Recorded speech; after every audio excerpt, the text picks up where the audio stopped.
Uganda spends hundreds of millions of dollars on the importation of crude vegetable oil for domestic and industrial use. The country only produces 20% of its vegetable oil needs and thus heavily depends on imports. The COVID-19 conditions exposed the vulnerability of this trend, curtailing import sources like Malaysia, triggering high cost of basic household items like soap, which rely on vegetable oil for manufacture.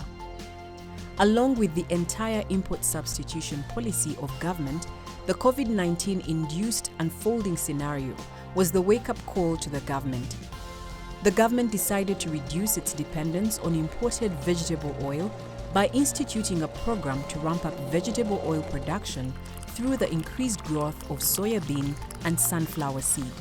The Lango and Acholi sub-regions have been the main producing areas for oil crops in northern Uganda and also in the country.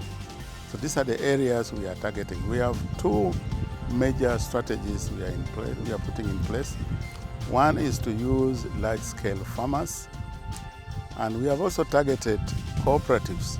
The seeds which they gave us is the one which we have been growing around, seeing them, how the germination was. The germination test, it was 97%, which was very good, of sunflower and soyabean.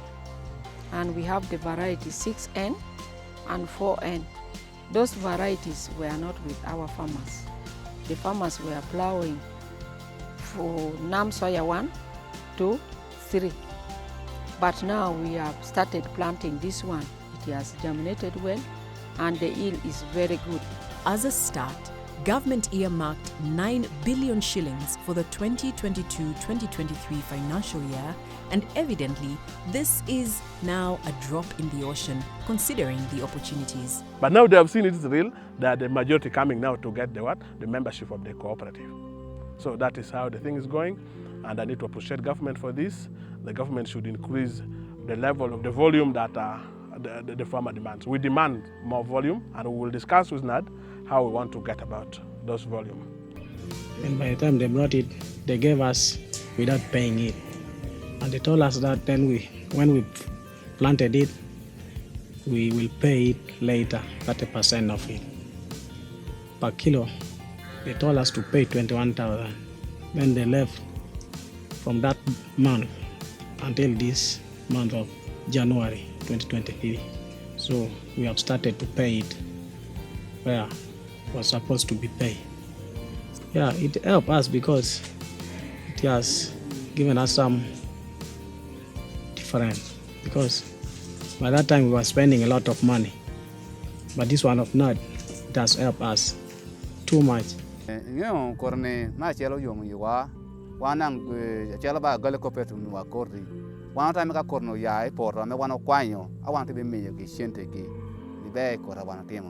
If I were to buy soya as a farmer, seed would cost me 7,000 a kilogram.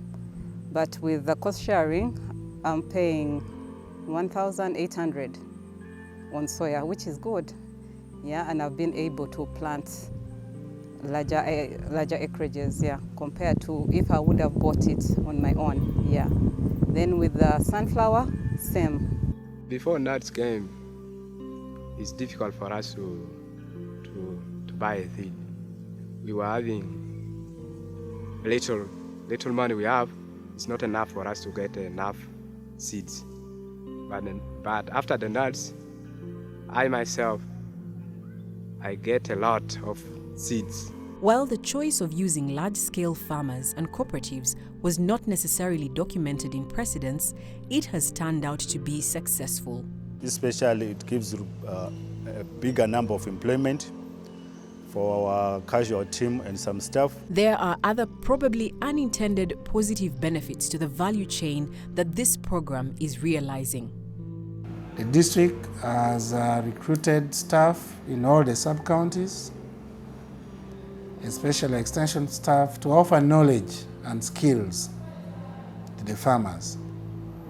And that is why now we are in a position to see that production in a season is increasing, because people are taking knowledge and also taking care of what's in their farms. I had only like a 5 acre, but as I talk, I have 15 acre because the seed was cheap and planting was easy. It germinated, and I'm expecting some good yield with it, some money that can at least transform my life. Besides the large-scale farmers, the cooperatives are equally thriving. We are expecting each acreage 1,500 kilograms. When you multiply 1,500 kilograms by 1,000, it will at least give something which can help the farmer to pay the school fees, to do other homework commodities. That is what we are seeing. That she speaks from experience, she offers a key warning that could return to affect this process. The challenge we are going to have here is when it is time for harvesting. We need taplings. If the Secretariat could at least find a company which can give us the taplings on loan basics, the big taplings, we can get the taplings. After selling the sunflower, we can pay back the loan.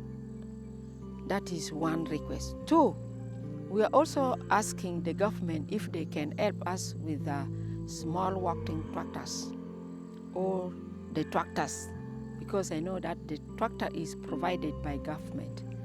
We can help us to plow more acres than using the hand hoes. You see, these 30 acres were plowed by 5,000 members, which they come here and open at once. Especially from using cooperatives, it emerges that soon more money may need to be injected in the program because farmer uptake and appetite is at an all-time high. The demand of the farmers went way beyond what could be afforded, what could be provided. The challenge we foresee is a bumper harvest.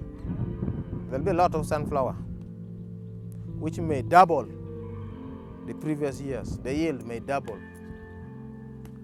And that has a direct implication on the price. The prices will fall.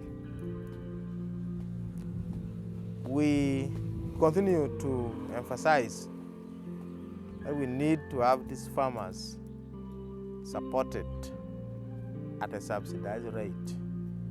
Now, the government came in, more farmers are coming in now. More farmers are coming because they realize, yes, through an institution like this, they can get directly inputs and good one from the government.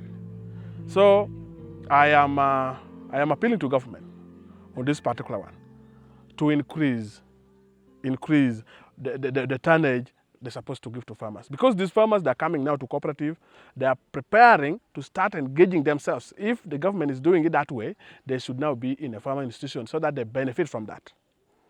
And this is one of the things I like so much in this kind of the particular project. This is a classic case of public-private partnership whose success in building agricultural value chain will be replicated in other areas.